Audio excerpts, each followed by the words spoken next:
오늘 출애굽기 4장에서는 모세가 하나님의 사명을 받아들이고 애굽으로 돌아갑니다. 먼저 1절로 17절에서는 앞장에 이어서 하나님께서 모세를 세우시는 내용이 이어집니다. 3장부터 모세는 5차례에 걸쳐서 하나님께 질문을 합니다. 하나님의 부르심에 주저하는 태도, 여러 가지 의문들을 하나님께 고하고 있습니다. 그 4장에서는 그 중에 세 번째, 네 번째, 다섯 번째 질문과 그에 대한 하나님의 답변이 나옵니다. 1절에서는 모세가 이스라엘 장로들과 백성들이 자신의 말을 믿지 않으면 어떻게 되느냐고 묻습니다. 과거에 모세는 이스라엘 백성들을 구하기 위해서 적극적으로 나섰습니다. 하지만 그 이스라엘 사람들이 모세를 누가 너를 우리의 재판장으로 세웠느냐고 하면서 반발했습니다. 아마 이 거절당한 두려움이 오랜 시간이 지난 뒤에도 모세의 마음속에 남아 있었던 것 같습니다. 하나님께서는 이 모세에게 내가 너와 함께 하겠다는 것을 나타내는 세 가지 표적을 주십니다. 지팡이가 뱀이 되었다가 다시 지팡이로 돌아가는 기적, 손에 나병이 생겼다가 치유되는 기적, 그리고 나일강 물이 피로 변하는 기적입니다. 이런 신비한 표적들을 행하면 하나님께서 모세와 함께 하시고 능력 주셨다는 사실을 온 백성들이 다 믿게 될 것입니다. 여기서 지팡이가 뱀이 되는 이 표적은 하나님께서 애굽의 바로 왕을 압도하는 능력을 지니신 분이라는 사실을 나타냅니다. 당시에 애굽 왕실의 상징으로 코브라 뱀이 사용되었습니다. 바로 왕이 강력한 것 같고 그 애굽의 세력이 절대로 무너뜨릴 수 없을 것처럼 보입니다. 하지만 하나님 앞에서는 아무것도 아니고 지팡이와 같은 그런 나약한 존재에 불과하다 하는 것을 이 기적을 통해서 보여주십니다. 손에 나병이 생겼다가 다시 낫는 것은 이 하나님께서 이 사람의 어떤 질병과 또 생사화복을 주관하시는 전능하신 분이라는 사실을 보여줍니다. 또 나일 강이 물로 변하는 것은 당시에 그 애굽의 농사와 풍요, 여러 자연 환경, 그리고 그 농사를 짓는데 가장 중요한 그 물이 공급되는 것, 이런 것들이 전부 하나님의 능력 안에 있다는 것을 보여줍니다. 전능하신 하나님께서 이 모세와 함께 하시며 그에게 능력을 베풀어 주십니다. 모세는 아무것도 걱정할 필요 없고 두려워할 것도 없이 담대하게 주님을 의지해서 나가면 됩니다. 10절에서는 모세가 자신이 말을 잘 못한다고 합니다.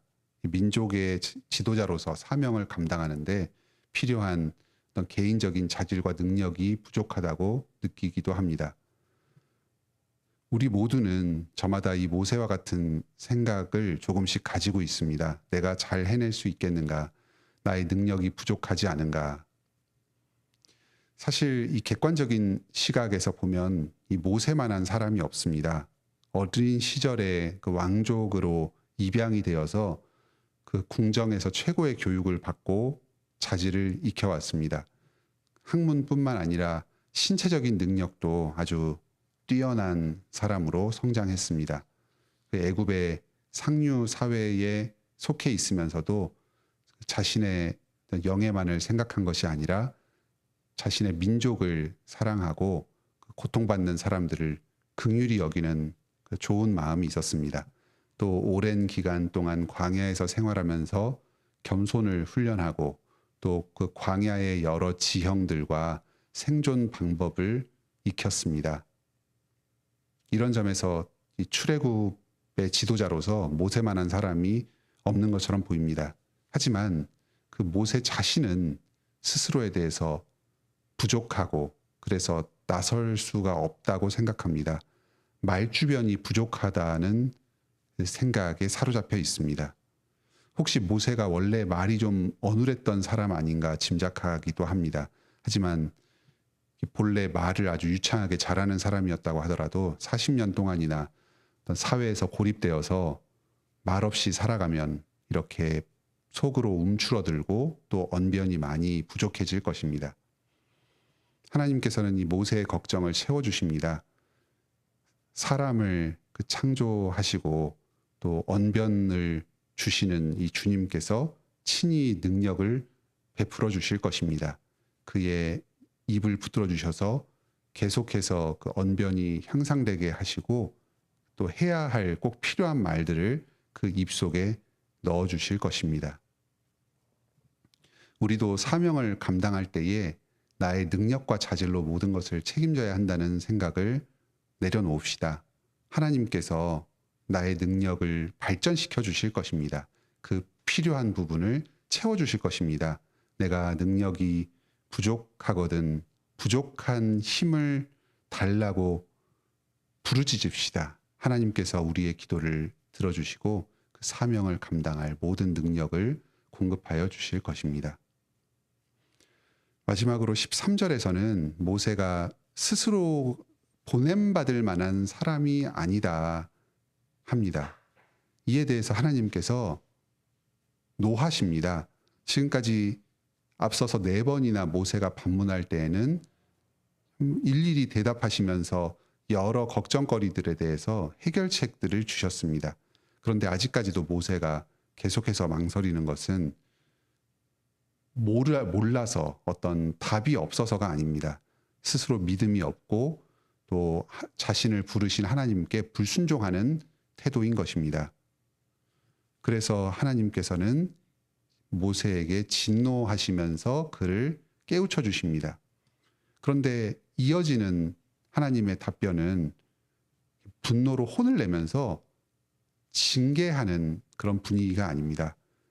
하나님께서 어떻게 걱정을 달래주시고 또 부족함을 채워주실지를 다시 한번 제시해 주십니다. 무엇보다도 도와줄 사람, 동역자를 보내주십니다. 모세의 흔들리는 마음을 붙잡아주고 또 그가 부족하다고 생각하는 그 언변을 채워줄 수 있는 사람, 말을 아주 잘하는 친형 아론을 보내주십니다. 그래서 아론이 모세와 동역하면서 그와 함께 믿음의 공동체를 이루고 또 말씀을 전하도록 하십니다. 모세와 아론의 사이를 아주 돈독하게 하여서 한 팀으로 사역을 하도록 하십니다.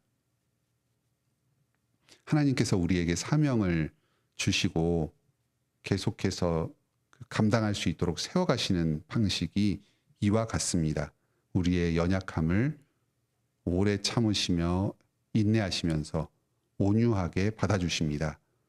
때로는 꾸짖으시기도 하면서 우리의 믿음을 세워주시고 주님 말씀에 순종할 담대함을 허락하여 주십니다. 또 사명을 감당하기 위해 필요한 실제적인 능력을 공급해 주십니다. 또 동역자를 보내주셔서 한 팀을 이루어서 내게 부족한 점을 채우면서 하나님의 뜻을 이루어 나가도록 하십니다. 나 자신이 아니라 하나님을 바라보면서 우리에게 주어진 사명을 감당합시다. 내가 부족하고 연약할 때에도 나를 채워주시고 그 뜻을 이루어 주실 하나님을 의지하면서 사명을 계속해서 감당해 나가시기 바랍니다. 이어서 18절로 31절에서는 하나님께서 모세를 애굽으로 돌려보냅니다. 먼저 미디안의 그 장인을 만나서 작별 인사를 합니다. 그리고 애굽으로 돌아가는 길에 호렙산에서 아론과 만나서 반갑게 인사를 합니다. 당시에 아론이 시간을 맞춰서 호렙산에 나와 있을 이유가 전혀 없었습니다. 하나님께서 아론에게 또한 나타나셔서 인도하여 주신 것입니다. 두 사람이 함께 애굽으로 가서 장로와 백성들에게 하나님의 말씀을 전합니다. 과연 모든 장로들과 백성들이 모세의 말씀을 듣고 그의 지도를 따릅니다. 하나님께 찬송을 올려드립니다. 모세가 그 걱정했던, 우려했던 일들은 벌어지지 않았습니다. 하나님의 말씀을 따라서 모든 과정이 순조롭게 진행됩니다. 그런데 여기 중간에 모세가 장인의 집을 떠나서 애굽으로 가는 길에 조금 특별한 일이 벌어집니다. 하나님께서 갑자기 모세 앞에 나타나셔서 모세를 죽이려고 하십니다. 그때 그의 아내, 그 미디안 제사장의 딸이었던 십보라가 재빨리 그들 사이에 태어난 아들 게르솜에게 할례를 행했습니다. 그러자 하나님께서 그를 놓아주셨습니다. 이 구절이 정확하게 어떤 의미를 지니고 있는가 해석하기가 아주 어렵습니다. 왜 하나님께서 나타나셔서 모세를 갑자기 죽이려고 하셨는가? 주석가들 사이에서도 이 본문에 대한 의견이 많이 갈립니다. 문맥을 고려할 때에 아마 이런 의미가 아니겠는가 짐작이 됩니다. 당시에 게르솜은 최소한 35살 이상 되는 장년이었습니다. 모세가 미디안 지방에서 산 것이 40년이었습니다. 하지만 그렇게 장성할 때까지도 아직 할례를 행하지 않고 있었습니다. 그의 아내 십보라가 재빨리 눈치를 채고 할례를 행한 것을 보면은 모세는 할례의 언약을 스스로도 잘 알고 있고 또 자기 아내에게도 말을 전해서 가르쳤던 것 같습니다.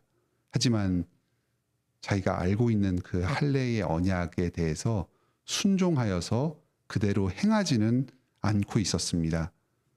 모세가 미디안에서 그 광야 생활을 하는 가운데에 그 하나님의 명령을 붙들고 그 언약을 소중히 여기면서 순종하는 태도가 많이 약해져 있었던 것입니다. 그의 믿음이 위축되어 있었습니다. 23절에 보면 하나님께서는 모세를 세우시면서 그 바로가 완고해서 백성들을 보내지 않도록 그 마음을 붙드실 것이었습니다. 장차 애굽의 모든 집안의 장자들, 큰아들들을 다 죽일 뜻을 세우셨습니다.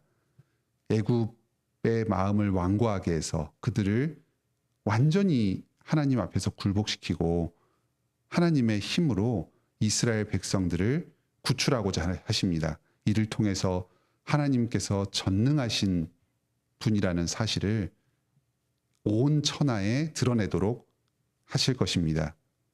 반면에 그 장자를 죽이는 이 심판을 행할 때에 이스라엘은 안전히 지키시고 보호하실 것입니다. 이스라엘이 모든 민족 가운데 하나님의 큰아들과 같은 백성들이기 때문입니다. 이스라엘은 하나님께서 아브라함과 이삭과 야곱과 맺으신 이 언약 안에 들어와 있습니다. 하나님의 특별한 사랑을 받는 민족입니다. 하지만 이 민족을 구원으로 이끌 지도자가 이 언약을 가볍게 여기고 또 하나님의 말씀에 불순종하는 태도를 보이는 것을 징계하신 것입니다.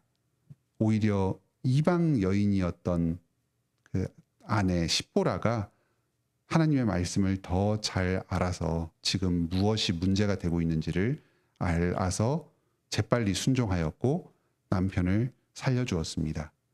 하나님께서 모세를 민족의 지도자로 세우실 때에 그의 자질과 능력보다도 더 중요하게 생각하신 것이 바로 이것이었습니다. 하나님의 언약을 소중히 생각하고 그 언약을 붙드는 태도를 보이고 있는가, 하나님의 말씀에 철저히 순종하려고 하는가, 이것을 그의 목숨보다도 더욱 중요하게 생각하셨습니다. 우리는 오늘 이 모세의 모습을 통해서 우리 자신의 믿음의 연약함을 봅니다. 예수 그리스도께서 우리를 위하여 십자가에 못 박혀 죽으셨습니다.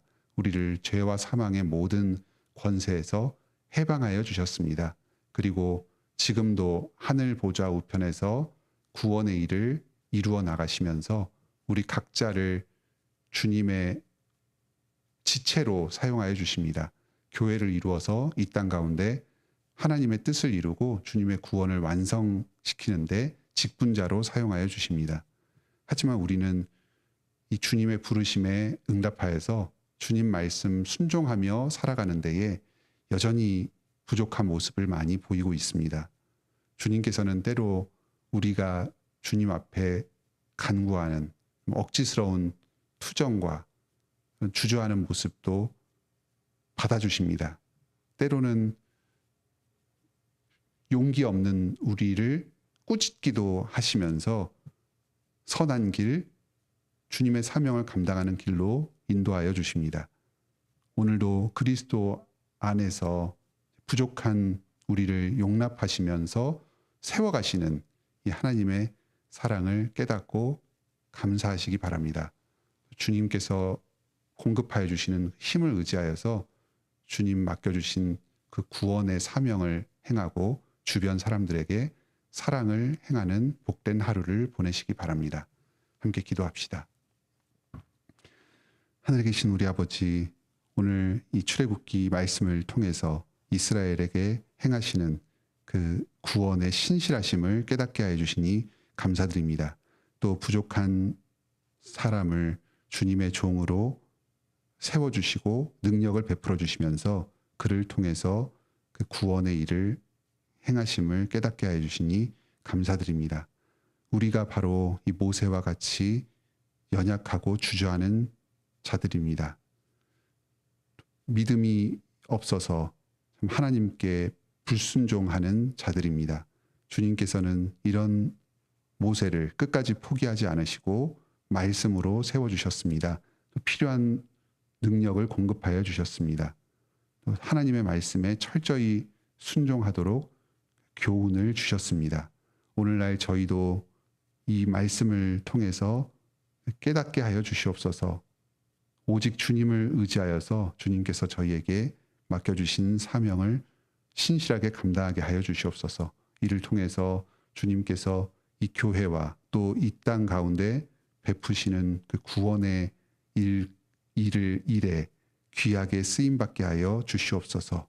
주님의 손과 발이 되어 주인의 마음을 시원케 하는 종이 되고 이 땅 가운데 주님의 뜻이 이루어지도록 하는 데에 예수 그리스도의 고난에 동참하면서 귀하게 쓰임받는 우리 모든 관악교회 성도들이 되도록 역사하여 주시옵소서. 오늘도 저희가 필요한 모든 것들을 주님께 간구할 때에 주님께서 저희 기도를 들으시고 응답하여 주시옵소서. 물질이 부족한 성도들에게 물질을 채워주시고 또 지혜가 부족한 성도들에게 지혜를 공급하여 주시옵소서. 특히 수술 후에 회복 중인 여러 성도들이 있사오니 주님께서 그들을 불쌍히 여겨주시옵소서.